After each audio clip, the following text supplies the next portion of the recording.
जय जय रघुवीर समर्थ। तत्कर्मयन्न बंधाय साविद्याया विमुक्तये आयासाय परम कर्म विद्यान्याशिल्प नैपुणम्।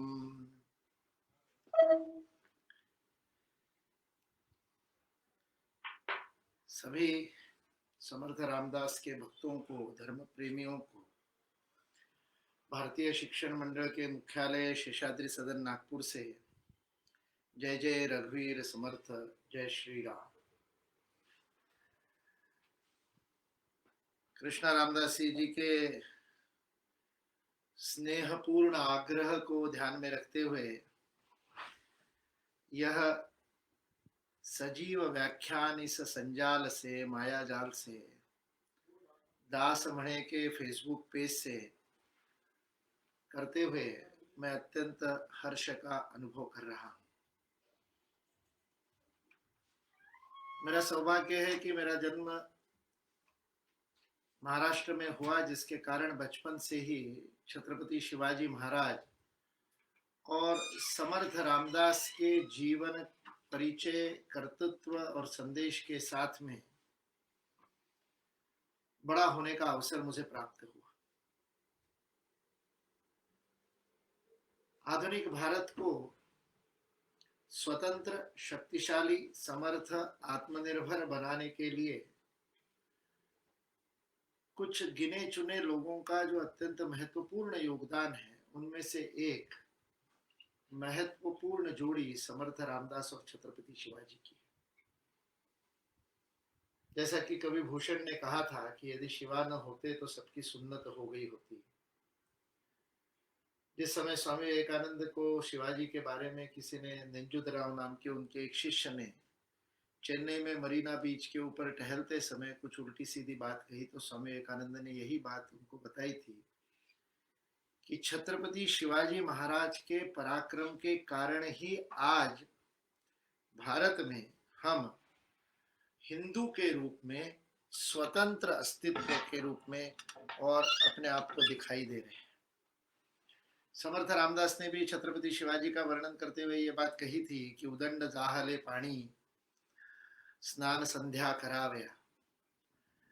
जिस समय चारों तरफ से और भारत परधर्मियों के, आक्रांताओं के, विधर्मियों के अत्याचारों से घिरा हुआ था, मंदिर सुरक्षित नहीं थे, हमारी माताएं सुरक्षित नहीं थी, ऐसे समय में समर्थ रामदास ने पूरे भारत को एकत्रित करने का कार्य किया। हम सब लोग जानते हैं कि प्रथम 12 वर्ष समर्थ रामदास ने अपने जीवन में साधना की। अगला एक तब पूरे 12 वर्ष उन्होंने पूरे भारत का भ्रमण किया। उत्तर भारत में भी गए और सारे भारत में हमारे मंदिरों की, हमारे समाज की असंगठित स्थिति को देखा। और फिर समाज के संगठन के लिए अत्यंत सरल उपाय उन्होंने किया कि जो समाज केवल स्वरक्षा में, आत्मरक्षा में, स्वयं को और स्वयं के परिवार को बचाने में अपने आप में ही सीमित हो गया था। सामान्य रूप से ये बात होती है कि जिस समय हम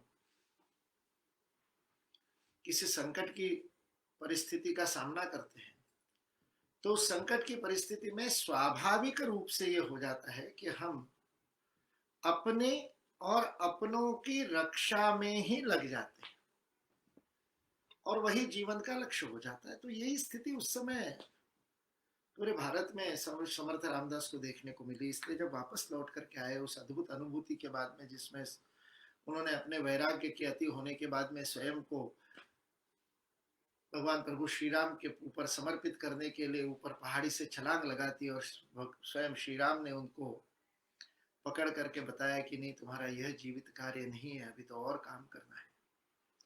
2 तप तैयारी करके जो कार्यकर्ता तैयार हुआ है, जो स्वयं भगवान और हनुमान का साक्षात रूप है, तुमको बहुत काम करना है। और उस कार्य करने के लिए जब वो वापस आए, तो वापस आने के बाद उन्होंने उस संगठन के कार्य को किया, कार्यकर्ता निर्माण के कार्य को किया। समर्थ रामदास का जो सबसे बड़ा योगदान, समर्थ रामदास का बड़ा अद्भुत व्यक्तिमत्व है, आध्यात्मिक व्यक्तिमत्व है, अनेक आध्यात्मिक रचनाएं उन्होंने की है। प्रपंच और परमार्थ के और संतुलन के बारे में अद्भुत व्यावहारिक उपदेश समर्थ रामदास ने दिया है। एक आध्यात्मिक संप्रदाय की निर्मित की है, उपासना पद्धति की निर्मित की है, साधना के मार्ग में अनेक लोगों को और प्रशिक्षित करने का और दीक्षित करने का कार्य समर्थ रामदास के संप्रदाय ने किया। किंतु समर्थ रामदास का सबसे बड़ा कोई कार्य होगा तो वो राष्ट्र निर्माण के लिए कार्यकर्ता निर्माण का कार्य है। इसलिए समर्थ रामदास को एक कार्यकर्ता के निर्माणकर्ता के रूप में देखना, यह समर्थ रामदास के व्यक्तित्व का समग्र और संपूर्ण परिचय होगा। उन्होंने बहुत सरल रीति से व्यक्ति परिवर्तन का यह कार्य किया। मनुष्य को अपने स्वार्थ, निजी स्वार्थ और पारिवारिक प्रपंच के उलझनों से बाहर निकाल करके एक आत्मबल और शक्ति की साधना करते हुए और समाज और राष्ट्र के लिए, देव और धर्म के लिए, देश के लिए कुछ करने की प्रेरणा प्रदान की। और कैसे किया? महंतों का निर्माण किया। गृहस्थ भी उनके शिष्य थे और दूसरी तरफ उन्होंने सन्यासी, संत और महंतों का निर्माण किया, जिन महंतों के माध्यम से मठों की स्थापना की। और केवल महाराष्ट्र में ही मठों की स्थापना नहीं की, पूरे भारत में मठों की स्थापना की। काशी में, मथुरा में, वृंदावन में, पंजाब में, सभी तीर्थ क्षेत्रों में समर्थ रामदास के मठ हमको आज भी दिखाई देते हैं, आज भी कार्यरत दिखाई देते हैं। और उस समय एक बहुत बड़ा और शक्तिशाली संस्थागत संगठन समर्थ रामदास ने इन महंतों के माध्यम से किया। उन महंतों का प्रशिक्षण बड़ा अनुशासन के साथ, बड़ी कठोरता के साथ समर्थ रामदास ने किया था। उस महंतों के लक्षण, महंतों को क्या करना चाहिए, महंतों के विधि निषेध, महंतों के जीवन में किस किस प्रकार की बातें उनको अपनी चर्या में लानी चाहिए, कैसी साधना महंतों को करनी चाहिए, किस प्रकार से समाज में उनको जाना चाहिए, अत्यंत सूक्ष्म दृष्टि से समर्थ रामदास ने महंतों का निर्माण किया। और इन महंतों को पूरे भारत में भेज करके मठों के माध्यम से समाज को संगठित करने का कार्य किया। इसलिए हम लोग उसका उपयोग छत्रपति शिवाजी महाराज ने आगे कितनी चतुराई से किया है, ये दिखाई देता है। आगरा से छूटने के बाद में, आगरा से बड़े चातुर्य के साथ में और औरंगजेब के इतने कठोर और पहरे के बीच में से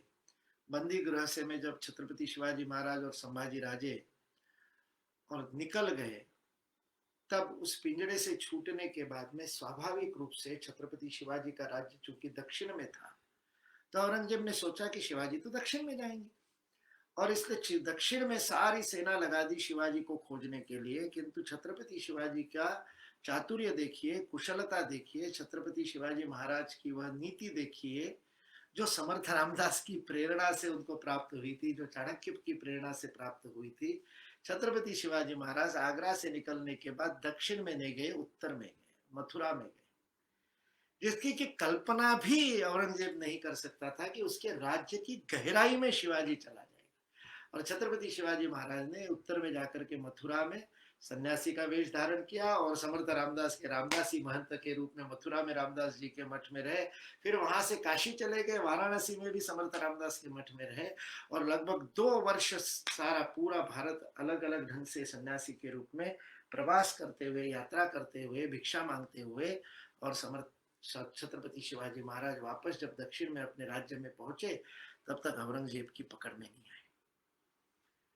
ये समर्थ रामदास का संस्थाओं के रूप में जो एक मठों की स्थापना के द्वारा पूरा एक जाल बुना गया था, आजकल के आधुनिक भाषा में जिसे नेटवर्क कहते हैं, पूरे भारत में संप्रदाय के माध्यम से राष्ट्र रक्षा के लिए सन्नद्ध ऐसे समाज का जागरण करने वाले, संगठन करने वाले कार्यकर्ता महंतों का निर्माण करना।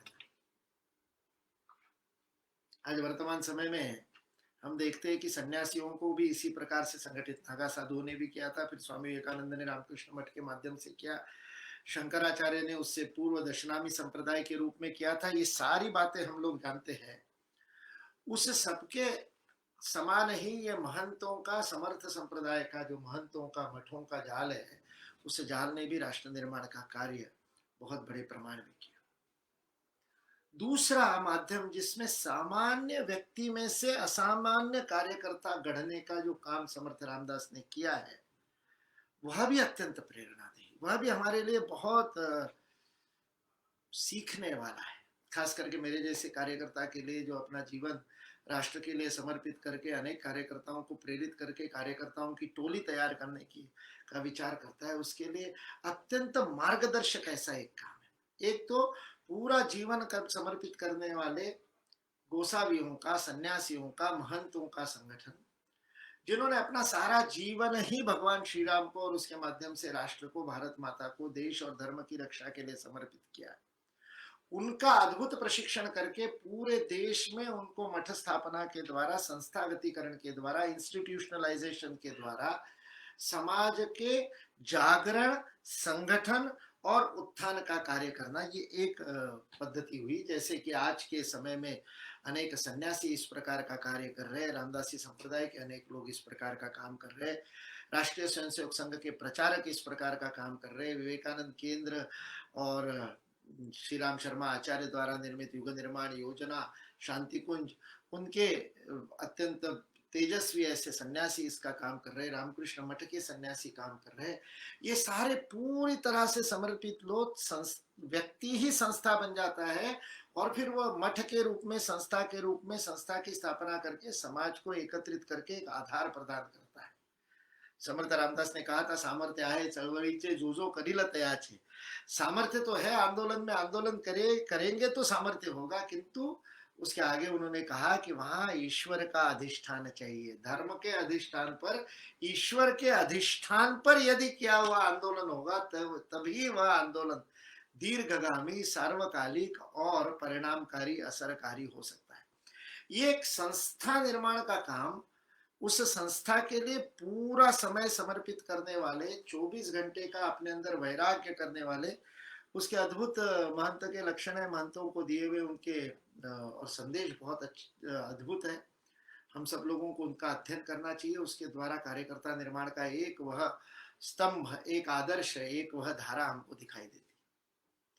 दूसरी धारा जो अधिक महत्वपूर्ण है, जो सामान्य व्यक्ति को, किसानी करने वाले, खेती करने वाले, अपने खेत में हल चला करके और समय पर बीज बो करके उसके अंदर आने वाले जो तण है, उन तणों को हटा करके, खरपतवार को हटा करके और केवल अच्छी फसल निकाल करके उस फसल को काटना, समाज को अन्न पालन करना, समाज को अन्न प्रदान करना, समाज का पेट पालना, ऐसे अन्नदाता के रूप में काम करने वाला सामान्य किसान, उस किसान का बालक, उसके मन में राष्ट्र के प्रति, उसके मन में देश के प्रति, उसके मन में धर्म के प्रति, उसके मन में समाज के प्रति, उसके मन में स्वातंत्र्य के प्रति प्रेरणा और ऊर्जा जागृत करके उसमें से मर्द मावड़ा तैयार करना, जो अपने खेती किसानी में से समय निकाल करके आवश्यकता पड़ने पर, और जब भारत माता पुकारती है, जब भारत भूमि की पुकार होती है, जब स्वातंत्र रक्षा के लिए आवश्यकता पड़ती है, तब अपना घर बार छोड़ करके सेना में जाकर के और युद्ध करने के लिए तैयार हो जाता है। शिवाजी की पूरी सेना का निर्माण जो हुआ था, जिन गांवों में से हुआ था, उन गांवों में यह कार्यकर्ता निर्माण सामान्य व्यक्ति में से समर्थ रामदास ने किया। और उसका तरीका क्या था? उसका तरीका था मारुति की स्थापना, हनुमान जी की स्थापना, आंजनेय की स्थापना, जो साक्षात आदर्श कार्यकर्ता की प्रतिमूर्ति है। ऐसे हनुमत को, ऐसे मारुति को, ऐसे केसरी नंदन को, ऐसे अंजनी पुत्र को समर्थ रामदास ने बलोपासना, समर्पण, कार्यकर्ता, बुद्धि और बल दोनों का सही उपयोग करते हुए धर्म और देश की रक्षा करने में तत्पर ऐसे भीम रूपी महारुद्रा, ऐसे हनुमान को समाज के सामने आदर्श रखा। उन्होंने पहले मारुति की स्थापना की, जो स्वयंभू रूप में उनको नदी में से प्राप्त हुआ और उस चाफड़ के मारुति से प्रारंभ करके 11 स्थानों पर स्वयं समर्थ रामदास ने मारुति की स्थापना की और फिर उन्होंने मंत्र दिया अकरा अकरा बहु अकरा, इस 11 से 11 11 से 11। आज गणित में जिसको हम ज्योमेट्रिक प्रोग्रेशन कहते हैं, आज से 400 साल पहले समर्थ रामदास ने वो ज्योमेट्रिक प्रोग्रेशन हमको बताया। प्रत्येक 11 मारुति में से हर मारुति और 11 गांवों में मारुति की स्थापना करें, और केवल मारुति की स्थापना नहीं, गांव के बाहर मारुति की स्थापना, मंदिर की स्थापना, कोई बड़ा भव्य मंदिर का निर्माण नहीं किया उन्होंने, एक छोटे से चबूतरे पर मारुति की स्थापना की और उस मारुति के सामने सब लोग एकत्रित आएंगे, इकट्ठा आएंगे और सूर्य नमस्कार करेंगे, बलोपासना करेंगे, दंड बैठक लगाएंगे। स्वयं समर्थ रामदास की देह यष्टि बलशाली हमने देखी है, वो स्वयं 1200 सूर्य नमस्कार प्रतिदिन करते थे और ऐसे युवाओं को उन्होंने तैयार किया जो और मारुति के सामने खड़े होकर के प्रतिदिन 108 सूर्य नमस्कार करेंगे, बलोपासना करेंगे, जिनका शरीर मन बुद्धि तीनों संकल्प से परिपूर्ण, बलशाली, परमार्थ के लिए तत्पर। इसलिए प्रपंच करावा नेटका कहने वाले समर्थ रामदास आगे कहते हैं कि किंतु परमार्थ नहीं छोड़ना चाहिए, परमार्थ तो करना ही है। अपने केवल स्वयं के गृहस्थ जीवन को व्यवस्थित करने मात्र से धर्म पालन नहीं हो जाता, उसके साथ साथ अपने परिवार का, अपने प्रपंच का, अपने गृहस्थ जीवन के कर्तव्यों का पालन करते हुए उससे अतिरिक्त कुछ समाज को देना, इसके लिए समाज मन को तैयार करने का काम समर्थ रामदास ने किया। इसलिए उन्होंने अपने सारे संप्रदाय को ही जागरण के लिए तैयार किया, समाज के जागरण के लिए तैयार किया। इसलिए उन्होंने संप्रदाय के जो 20 सूत्र बनाए, उस 20 सूत्र में पहला ही सूत्र है लिखना चाहिए। आप सोचिए उस समय, जिस समय छपाई का तंत्र नहीं आया था, प्रिंटिंग टेक्नोलॉजी नहीं आई थी और इसलिए ग्रंथों की नकल करनी पड़ती थी, ग्रंथों को उतारना पड़ता था। इसलिए समर्थ रामदास ने दासबोध के अंदर और अपने अनेक स्फुट काव्यों में छोटे छोटे सूत्रों के द्वारा कैसा लेखन करना चाहिए, इसका कैसा हस्ताक्षर सुंदर सोने जैसा होना चाहिए, मोतियों जैसा होना चाहिए, उसके लिए कैसे अभ्यास करना चाहिए, बालपन से कैसे अभ्यास करना चाहिए और मध्यकाल में कैसे, गृहस्थ जब वृद्ध हो जाएंगे तब हाथ कांपेंगे, जब बच्चे होंगे तब छोटे अक्षर होंगे, इसलिए बीच के आयु का जो गृहस्थ है उसको लेखन में अधिक ध्यान देना चाहिए। इस प्रकार की अनेक बातें जो समर्थ रामदास ने जिसका संदेश दिया, छोटी छोटी बातें, जैसे कार्यकर्ता का निर्माण इस इतने बड़े साक्षात्कारी संत ने, जिसको स्वयं भगवान श्री राम प्रतिदिन जब चाहे तब दर्शन देते थे और उनका मार्गदर्शन करते थे, ऐसे समर्थ रामदास एक एक छोटी छोटी बात कार्यकर्ताओं को बताते थे। यह कार्यकर्ता निर्माण का उनकी जो कला है वह हम सबके लिए सीखने वाली है। इसलिए शरीर बलशाली होना चाहिए, शक्ति की उपासना करनी चाहिए। पूरा का पूरा उनके 16-17 उसके ऊपर उन्होंने श्लोक लिखे, जिसके अंदर वो कहते हैं कि कैसे बलोपासना आवश्यक है, क्योंकि शक्ति नहीं होगी, शरीर में शक्ति नहीं होगी तो मन में शक्ति नहीं होगी, और जो अशक्त है उसका कौन सुनेगा। और केवल शारीरिक शक्ति नहीं, शारीरिक शक्ति के साथ मन की शक्ति, उसके साथ में विचार की शक्ति। इसलिए उन्होंने कहा कि लिखना चाहिए। लिखने के बाद में उन्होंने कहा कि उसको पढ़ना भी चाहिए और निरंतर प्रतिदिन पढ़ना, प्रतिदिन लिखना, और फिर उसके बाद में कहा अर्थ बताने के लिए प्रवचन करना, हरि कीर्तन करना, समाज में जाकर के जागरण करना, जो ग्रंथ है उन ग्रंथों के अर्थों को समझाना, ये जागरण का काम समाज में होना चाहिए। इसलिए बलोपासना के साथ में उन्होंने समाज जागरण का काम किया।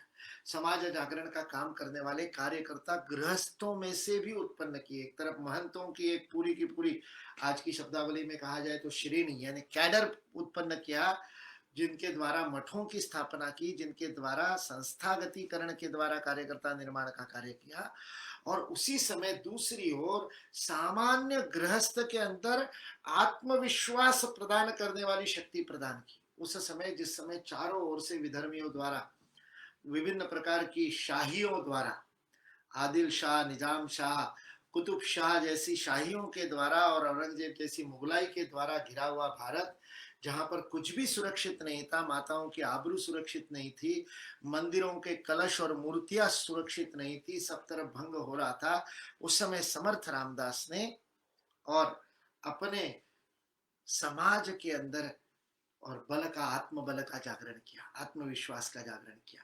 और उसके लिए उन्होंने बहुत छोटे छोटे स्तोत्र लिखे, समर्थ रामदास की लिखी हुई आरतियां और स्तोत्र आज भी हम करते हैं। इसलिए आप देखिए तीनों स्तरों पर समर्थ रामदास काम कर रहे हैं। एक तो शरीर को शक्तिशाली बना रहे, कार्यकर्ता निर्माण के सूत्र है। शरीर शक्तिशाली नहीं होगा तो कार्यकर्ता प्रभावी नहीं होगा। भारतीय शिक्षण मंडल तो वैचारिक संगठन है, भारतीय शिक्षण मंडल तो शैक्षिक संगठन है, शिक्षा जगत में काम करना होता है। जब मैं हमारे विस्तारक कार्यकर्ता जो अपना पूरा जीवन भारत माता के लिए समर्पित करने का संकल्प लेकर के आते हैं, कम से कम 2 साल तो 24 घंटा 365 दिन मैं भारत का काम करूंगा ऐसा कहने वाले विस्तारक आते हैं, उनको जब मैं आग्रह करता हूं कि 108 सूर्य नमस्कार प्रतिदिन करने हैं तो उनके मन में शंका होती है, नहीं लेकिन मैं योगासन करता हूं ना, नहीं लेकिन मैं व्यायाम करता हूं ना, इस प्रकार के बहाने बनाते हैं। जब बहुत ज्यादा पीछे पड़ता हूं तो उनके मन में शंका आती है, मैं किस संगठन में आ गया, ये तो कोई लठ मारने वाला, कोई युद्ध करने वाला ऐसा तो काम करना नहीं है, मुझे तो वैचारिक काम करना है, मुझे तो शिक्षा में परिवर्तन करना है। फिर उसके लिए आवश्यकता कैसे? समर्थ रामदास बताते हैं, यदि शरीर में शक्ति नहीं होगी तो मन में शक्ति नहीं हो सकती। बलशाली मन के अंदर ही, बलशाली शरीर के अंदर ही बलशाली मन वास करता है। इसलिए हनुमान का हमारे सामने उन्होंने आदर्श रखा, जिसके अंदर भीम रूपी महारुद्रा है, लेकिन उसके साथ साथ वो वज्रांग जो है, जिससे बजरंग शब्द निकला, उसके साथ साथ वह बुद्धिमान भी है, वह वाक चतुर भी है, वक्ता भी है, वह पंडित भी है, और उस सब के साथ वह भक्त भी है। ऐसा हनुमान का आदर्श युवाओं के सामने रखा। एक बार मैं पढ़ रहा था कि जो विश्व में और बुद्धिबल का शतरंज का विश्व चैंपियन बना, भारत के ओर से उसने जाकर के सारे विश्व के बड़े बड़े शतरंज के खिलाड़ियों को मात देकर के विश्व में प्रथम क्रमांक पर पहुंचा, ऐसे विश्वनाथन आनंद के एक बार साक्षात्कार इंटरव्यू में पढ़ रहा था, तो उसमें विश्वनाथन आनंद ने कहा था कि रोज प्रतिदिन वो 1.5 घंटा जिम में जाता है। तो साक्षात्कार लेने वाले पत्रकार को आश्चर्य हुआ, उसने कहा आपको तो बुद्धि के बल पर चेस शतरंज को जीतना होता है, चौसर में शतरंज में तो बुद्धि का बल लगाना पड़ता है, कम समय में बुद्धि लगा करके सामने वाले की चाल समझ करके अपनी चाल चलना, ये काम करना पड़ता है। आपको तो बुद्धि को मांझना चाहिए, आप जिम में क्यों जाते हैं, शरीर को क्यों बलशाली बनाते हैं?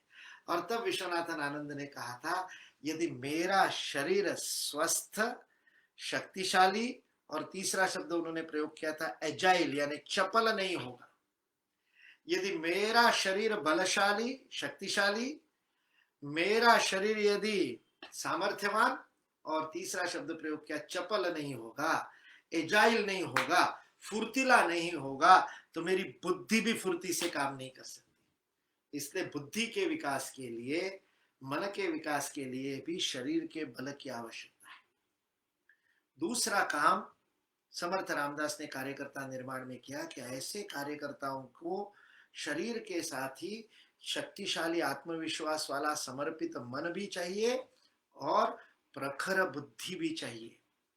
इसलिए बुद्धि के चातुर्य को लेकर के भी अपने सारे गृहस्थ और महंत दोनों प्रकार के शिष्यों को समर्थ रामदास ने बुद्धि के प्रयोग के अनेक उपदेश दिए, जिसके द्वारा वो बुद्धिमान हो। इसलिए शक्तिशाली कार्यकर्ता बुद्धिमान भी होना चाहिए, बुद्धिमान होने के साथ साथ वह समर्पण करने वाला भी कार्यकर्ता होना चाहिए।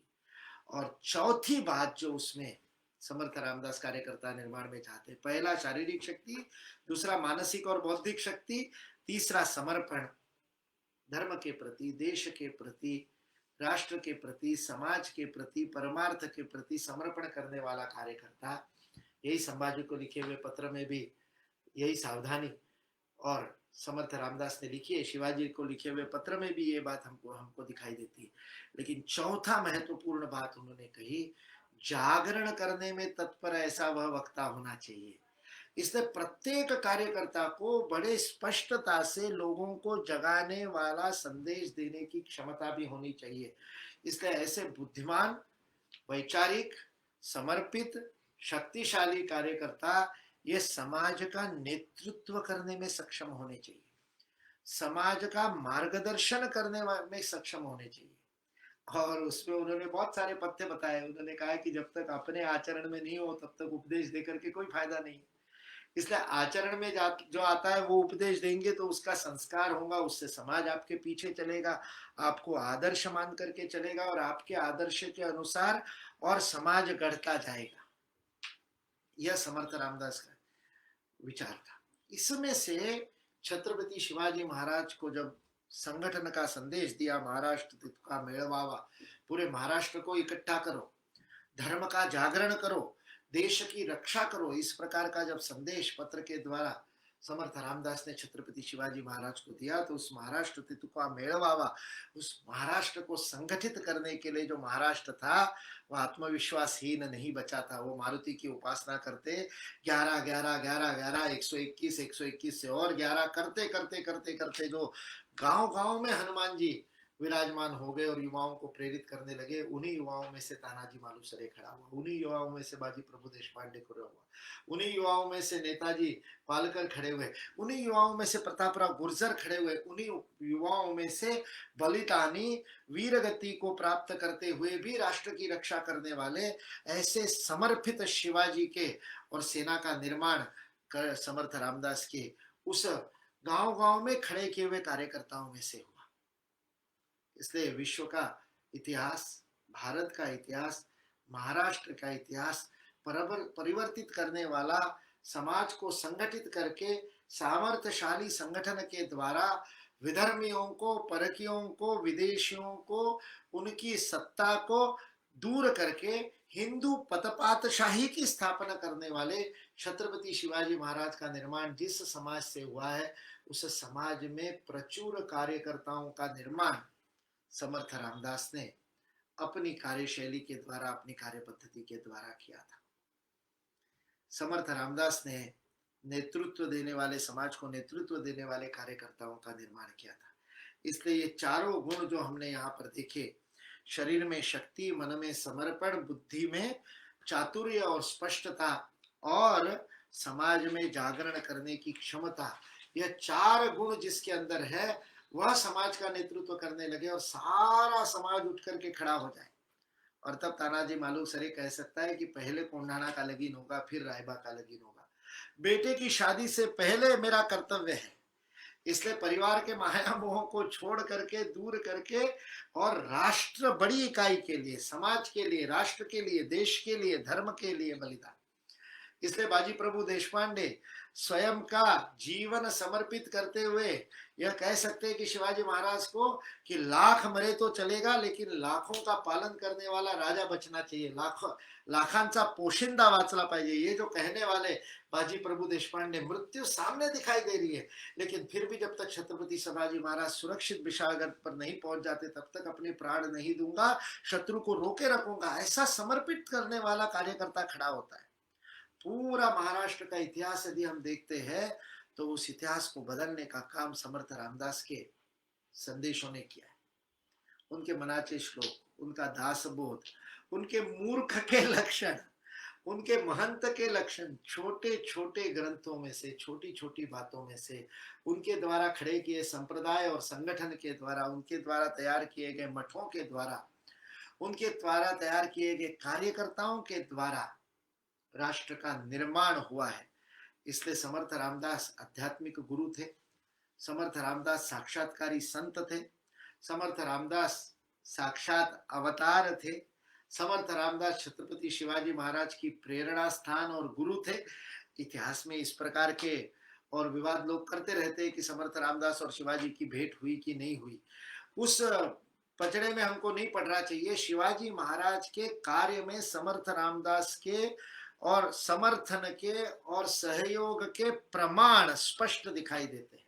समर्थ रामदास द्वारा जो जागरण किया गया था, समर्थ रामदास द्वारा गांव गांव में जो संगठित युवाओं की टोली तैयार की गई थी, उसी संगठन के कारण शिवाजी, छत्रपति शिवाजी छत्रपति बन सके और एक हिंदू पतपातशाही का निर्माण कर सके। केवल वह विद्रोह नहीं रहेगा, केवल वह और राजाओं के से दुर्ग जीत करके और अपना राज्य स्थापन करना नहीं रह गया था। उस राज्याभिषेक के कारण छत्रपति शिवाजी महाराज ने जिस प्रकार से और एक सामर्थ्यशाली और हिंदू समाज को और युगों युगों तक प्रेरणा देने वाले ऐसी पतपातशाही के निर्माण किया था, उसकी नींव समर्थ रामदास के कार्यकर्ता निर्माण से हुई थी। सर्वसमावेशकता की दृष्टि को लेकर के इस कार्यकर्ता का निर्माण किया था। समाज के सभी जातियों में से, सभी वर्गों में से, सभी प्रकार के लोगों में से कार्यकर्ताओं का निर्माण समर्थ रामदास ने किया था। इसीलिए वही सर्वसमावेशकता का हमको बाद में छत्रपति शिवाजी महाराज में दिखाई देती है। वैचारिक स्पष्टता दिखाई देती है। यवनों के प्रति, म्लेच्छों के प्रति, उनके द्वारा किए गए अत्याचारों के प्रति स्पष्ट जागृति जो समर्थ रामदास के शब्दों में है। उन्होंने हिंदी में भी साहित्य रचना की और हिंदी में की गई उस साहित्य रचना में उन्होंने हिंदू मुसलमानों के दोनों के एक ही ईश्वर तक पहुंचने की बात भी कही। और वही हमको छत्रपति शिवाजी महाराज के जीवन में भी दिखाई देता है। किंतु इसका अर्थ ये नहीं है कि किसी विदेशी या विधर्मी के और उसके पीछे हम पड़ जाएंगे और उसके लिए उसको अतिरिक्त कुछ उसका तुष्टिकरण करेंगे, यह बात नहीं है। छत्रपति शिवाजी महाराज ने रायगढ़ पर अपनी सेना में काम करने वाले मुस्लिम सैनिकों के और उपासना के लिए मस्जिद का निर्माण किया। ये रायगढ़ के निर्माण, राजगढ़ के निर्माण के समय ये काम किया। इसलिए सब लोग कहते हैं कि शिवाजी सेक्युलर थे। शिवाजी सर्वधर्म समावेशक थे, सर्वसमावेशी वृत्ति थी। इसलिए अपने सेना में काम करने वाले इब्राहिम गारदी जैसे और मुसलमान सैनिकों के उपासना की उन्होंने ध्यान रखा। किंतु उसी शिवाजी ने जब दक्षिण की मुहिम पर गए और एक गांव में शिव मंदिर को तोड़ करके बनी हुई मस्जिद देखी, तो शिवाजी ने उस गांव को फतेह करते ही सबसे पहले उस मस्जिद को तोड़ करके वहां पुनः शिव मंदिर का निर्माण किया। इसलिए परकियों के, विधर्मियों के पंथ का, उपासना पद्धतियों का सम्मान करने का हिंदुओं का तत्व जीवन में रखा। किंतु इसका अर्थ ये नहीं है कि उनके अत्याचारों को मूक रूप से सहन किया जाए। और यह प्रेरणा समर्थ रामदास के द्वारा दी गई वैचारिक स्पष्टता की प्रेरणा थी। ऐसे समय में, जिस समय सारा समाज ही आत्मग्लानि से भरा हुआ था और अपने और सत्व की रक्षा करने में भी और वह असफल हो रहा था, अयशस्वी हो रहा था, ऐसे समय में समर्थ रामदास के कार्यकर्ता निर्माण मंत्र के कारण ही आज हम हिंदू समाज को जीवित और जागृत दिखाई देते हैं। आज फिर एक बार भारत माता के सामने वही प्रश्न हमको दिखाई देते हैं। चारों तरफ से एक सकारात्मक भाव निर्माण हुआ है, समाज जागृत हो रहा है। शिवाजी महाराज के समय जो समर्थ रामदास ने शिवाजी महाराज के राज्याभिषेक के समय जो लिखा था पत्र, शिवाजी महाराज को बताया था कि छत्रपति शिवाजी महाराज के पराक्रम के कारण और धर्म रक्षा हुई और धर्म रक्षा होने के कारण आनंद हुआ और सब अपनी उपासना कर सके, उदंड जहाले पानी, इस प्रकार की जो स्थिति बनी थी, आज भी उसी प्रकार की स्थिति हमको दिखाई देती है। आज चारों तरफ विश्व में भारत के लिए, भारतीय संस्कृति के लिए, हिंदू धर्म के लिए, वैदिक उपासना पद्धति के लिए भी स्वागत, स्वीकार्यता, उत्सुकता दिखाई देती है। किंतु ऐसे समय में क्या भारत का युवा अपने सामर्थ्य और शक्ति और आत्मबल के साथ संगठित होकर के कार्यकर्ता के रूप में तैयार है? समर्थ रामदास ने जो दो प्रकार के एक कार्यकर्ताओं के दल तैयार किए, एक महंत पूरा समय समर्पित करने वाले, पूरा जीवन साधना के द्वारा देश, धर्म और देव के लिए समर्पित करने वाले, ऐसी जो महंतों की टोली खड़ी की, जो सन्यासी थे, वैरागी थे, समर्पित थे, पूरा समय इसी काम में लगे हुए थे। एक तो उस श्रेणी का निर्माण करना और दूसरी तरफ सामान्य समाज में गृहस्थ जीवन में रह करके प्रपंच का पालन करते हुए परमार्थ करने वाले ऐसे सामाजिक चेतना से प्रेरित गृहस्थों की श्रेणी का निर्माण करना, उनका संगठन तैयार करना, ये दोनों काम जो समर्थ रामदास ने 400 वर्ष पूर्व किए, वही कार्य आज फिर से करने की आवश्यकता है। भारतीय शिक्षण मंडल जैसे संगठन इसी काम में लगे हुए और उस कार्य में हमको सामान्य व्यक्ति के अंदर वैचारिक स्पष्टता जागृत करनी पड़ेगी। इसलिए फिर समर्थ रामदास के उस संदेश को पहले ते लिखने, दूसरे वाचने और तीसरे सांगा अर्थांतर, समझा करके बताओ कि उसका अर्थ क्या है। किंतु लिखना और पढ़ना, ये दोनों करने वाले वैचारिक कार्यकर्ता, बौद्धिक कार्यकर्ता, ये आज समाज की आवश्यकता है। आज भारत परतंत्र नहीं, आज हम स्वतंत्र हैं। आज हम विषिगुषु समाज के रूप में, विषिगुषु संस्कृति के रूप में सारे विश्व को अपनी बात मनवाने के लिए तत्पर ऐसे सामर्थ्यशाली राष्ट्र के रूप में खड़े हो रहे हैं। ऐसे समय में सब कुछ केवल सरकार पर सौंप करके नहीं चलेगा। समर्थ रामदास ने शिवाजी और संभाजी को खड़ा किया, उनका मार्गदर्शन तो किया, किंतु केवल उनके भरोसे नहीं रहे, उन्होंने समाज को खड़ा किया। आज ऐसे समाज को फिर से खड़ा करने की आवश्यकता है। इसलिए बलोपासना, शारीरिक बल की उपासना, मन में समर्पण, बुद्धि में स्पष्टता और इन तीनों के साथ समाज का जागरण करने वाले कार्यकर्ता, ऐसे कार्यकर्ता फिर एक बार समर्थ रामदास का नाम लेकर के समाज में चल पड़े। राम धर्माचा करिता अमास जगती रामाने धाड़ी अले, ऐसे जानुनी राम भक्ति करता ऐश्वर्य ये लाद ले। समर्थ रामदास कहते हैं कि धर्म की रक्षा के लिए भगवान श्री राम ने हमको भेजा है, यह समझ करके जब राम का कार्य करने लगे तो कार्य करते करते ये बल, यह ऐश्वर्य, यह अद्भुत शक्तियां हमको मिल गई। इसलिए आता धर्म सख्या तुझा कुड़तिया, ऐसा जीवन, ऐसा आचरण, ऐसा सद्धर्म का पालन कर दिया कि अब धर्म ही तुम्हारे सामने आकर के खड़ा हो गया। तुम जो करोगे वह धर्म हो जाएगा, जो राम के बारे में। और वाल्मीकि ने कहा रामो विग्रहवान धर्म।